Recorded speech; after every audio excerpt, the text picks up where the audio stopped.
င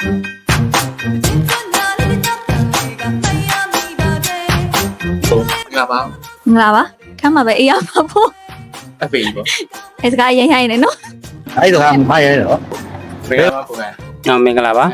ဒီနေ့သတင်းကြိုကိုတော့ကျွန်တော်အန်ကောဝဲဖះကြောင်သွားဖို့ကျွန်တော်စဉ်းစားထားတယ်ပေါ့လေအခုဒီအဲ့မှာလာတဲ့လူတွေကိုဧည့်သည်တွေကိုမ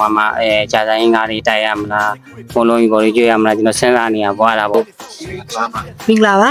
အမကတော့မိသားစုတွေနဲ့အတူတူပေါ့နော်ဖះစီမီရေထိုးမယ်ပြီးလို့ရှိရင်အိမ်တန်ရှင်းတွေလုပ်မယ်ပြီးလို့ရှိရင်မိသားစုနဲ့အတူတူပေါ့နော်အိမ်မှာ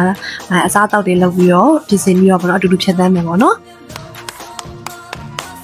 ငါပါ ငါပါကော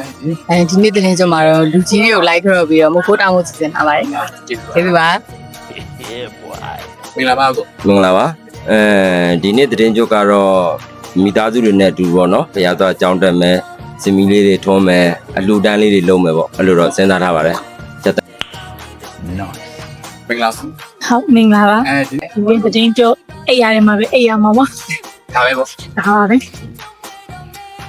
မင်္ဂလာပါ မင်္ဂလာပါ အဲဒီကမိုင်းလို့ အိမ်မှာပဲဖြတ်သန်းပါမယ်ခဏမတော်ပါဘူးရှင်